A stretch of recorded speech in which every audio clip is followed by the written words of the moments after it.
লাগছে একটা cinema release হওয়া একটা সন্তান প্রসবের মতো, প্রসব করার পরে বাচ্চার চেহারা দেখার মতো ফিল। আমার ডিরেক্টরের চোখে পানি চলে আসছে। জার্নিটা খুব বেশি সহজ ছিল না, একটু আগেও বলছিলাম বেশ কঠিন জার্নি।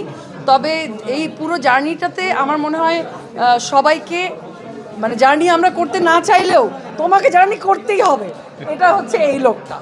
আর সোহেল রানা বয়াতি হচ্ছে একটা, এই যে সবাই দেখেন এই মানুষটাকে চিনে রাখেন, এই মানুষটাকে চিনে রাখেন, একটা বদ্ধ উন্মাদ।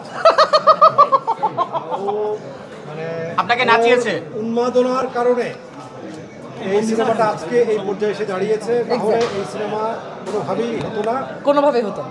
2 বছরের তীব্র যন্ত্রণা, জ্বালা, কষ্ট, পদে পদে বাধা, সবকিছু এখনো যুদ্ধ শেষ হয়নি। 6 তারিখে বোধহয় আমরা যুদ্ধের ফলাফল পাবো। তো এই ছেলেটির জন্যই আসলে এই যুদ্ধটা আসলে এই জায়গায় এসে দাঁড়িয়েছে এবং আমরা শেষ পর্যন্ত সিনেমাটা শেষ করতে পেরেছি নানান রকম বাধার কারণে আমরা বাধাগ্রস্ত হচ্ছিলাম, আটকে যাচ্ছিলাম, মুখ থুবড়ে পড়ছিলাম, আবার সেখান থেকে আবার নতুন করে উঠে দাঁড়িয়ে আমরা শেষ করেছি কাজটা। তো এখন শুধু দর্শক আপনাদের অপেক্ষায়, আপনাদের মতামতের অপেক্ষায়, আপনারা দেখবেন তবেই বোধহয় আমাদের কষ্ট সার্থক হয়ে যাবে।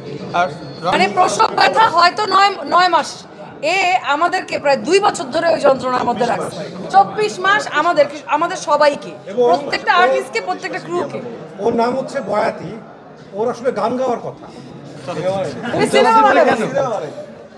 তো এক মানে যার নাম বয়াতি সে সিনেমা বানিয়ে ফেলেছে। তো এখন তো মানে আমার কাছে মনে হয় যে দর্শক আপনাদের প্রত্যেকেরই উচিত যে একজন বয়াতি কিভাবে সিনেমা বানালো এবং কেমন সিনেমা বানালো।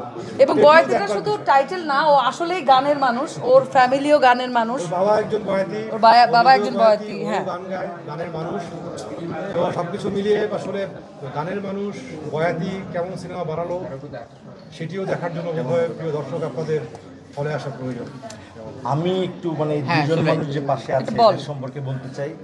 বল মানে তাদের জীবনে সবচেয়ে যদি কোনো ভয়ঙ্কর মানুষ থাকে সেটা আমি। আমি এটা জানি সবসময় যে তাদের জীবনে একটা ফোন রনক ভাইয়ের বা মুশারফের দিলেই তারা ধরার আগে ভাবে যে এখন কি হবে, এখন সোহেল কি বলবে। গত মানে 1 মাস আগে রনক ভাই আমার ব্লগ খুলছে হোয়াটসঅ্যাপ থেকে, পর্যন্ত আমরা ব্লগ ছিলাম। তো আমি আসলে খুব লাকি, প্রকৃতি আমাকে অনেক হেল্প করছে, নেচার। এবং আমি সবচেয়ে বেশি লাকি এই কারণে আমার আশেপাশে যে মানুষজনগুলো ছিল এরা সবসময় আমার কাছে মানে আমাকে দেখায় যে আমার ভালোবাসে না বা আমার উপর অনেক বিরক্ত, কিন্তু মনে মনে তাদের সবারই আমার প্রতি একটা ভালোবাসা আছে এবং সেটার কারণে আজকে এই সিনেমাটা মানে হল পর্যন্ত যাচ্ছে। বিরক্ত মানে বিরক্তর চূড়ান্ত, মানে আমার তো মাঝে মাঝে মনে হয়েছে ওকে আমি পিটাই ধরে, কিন্তু মানে থাকে না, আমি ওর সিনেমাটা নিয়ে এক জায়গায় একজনকে বলছিলাম যে সিনেমার একটা পর্যায়ে যে আমার এরকম সিচুয়েশন ছিল যে আমি করব না সিনেমাটা, আমি চলে যাব, থাকবোই না আমি এখানে। হ্যাঁ, কিন্তু কেন জানি না থেকে গেলাম। এভরি টাইম আমার রাগ হয়েছে, মেজাজ খারাপ হয়েছে, বিরক্ত হয়েছি, কেন জানি আবার। এবং ও তো থামেই না। ও যখন ফোন করে তখন ও কনস্ট্যান্টলি ফোন করতেই থাকে। কতক্ষণ আমি ধরবো না, তারপর ধরতে হয়। হ্যাঁ বয়াতি বলে আপু এইটা। এমনও হয়েছে যে কথা ঠিক আছে বলে রাত 2টা 3টা 4টা 6টা, মানে each and every detail update সব কিছু ও দিত। মানে এটা ওর দরকার ছিল না, আমি ওর আর্টিস্ট, আমি অ্যাক্টিং করছি, তারপর যে ডাবিং করছি, সিনেমা টেকনিক্যাল সব যাবতীয় ইস্যুস শেষ, সব কিছু আপডেটেড আমাকে জানানোর ওর কোনো প্রয়োজন নাই। কিন্তু ও প্রত্যেকটা আপডেট আমাকে জানিয়ে এই ছবির সাথে আমাকে ইমোশনালি এক ধরনের কানেক্টেড করে ফেলছে। এবং এটা শুধু ও আমার সাথে না, ও সবার সাথেই করছে যে রনক ভাই না পেরে ওকে ব্লক করে। আর আরো কিছু মানুষের কথা আসলে বলা প্রয়োজন, যেমন আমরা এক পর্যায়ে আটকে গিয়েছিলাম, আর এগোতে পারছিলাম না। তখন আসলে খালেদ ভাই, জি সিরিজের খালেদ ভাই ত্রাণকর্তা হিসেবে আমাদের সামনে এসে আবির্ভূত হন এবং খালেদ ভাইয়ের সঙ্গে আমার দীর্ঘ অনেক বছরের পরিচয়, স্নেহের ছোট ভাই আমি। তো খালেদ ভাই যেভাবে এই সিনেমার পাশে দাঁড়িয়েছে জি সিরিজ, এটিও আসলে আজকের এই জায়গায় আসার পিছনেও অন্যতম কারণ। হ্যাঁ, এক্স্যাক্টলি। খালেদ ভাই না থাকলে হয়তো আরেকটা মানুষকে আমরা খুব মিস করতেছি। আমাদের এই গল্পটা যার আমরা যে দলে কাজ করি, নান্দনিক নাট্য সম্প্রদায়, ওটা থেকে আমাদের নান্দনিক ফিল্মস আর কি।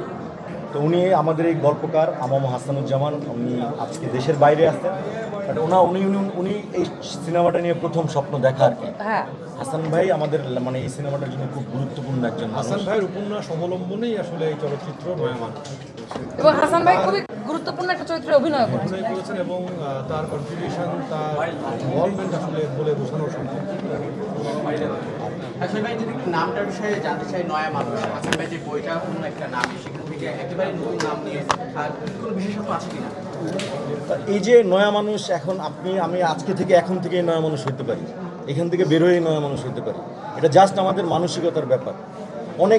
অনেক বিষয় আছে যে চাইলেই করা যায়, কিন্তু আমি যদি না চাই, আমি যদি একবার আমার মানে এই মনের মধ্যে যে খারাপ বা আমরা যেটা নেগেটিভ প্রবৃত্তিটা বলি, সেটা যদি আমরা একবার অ্যাপ্রোচ করি যে না আমরা এটা করবো না, তাহলেই আমি নয়া মানুষ। ওই বিশেষত্ব থেকে নয়া মানুষটা অনেকেই করা আর কি। প্রশ্ন করছেন যে এই সময়ে একটু অস্থিতিশীলতা যাচ্ছে, এই সময়ে কেন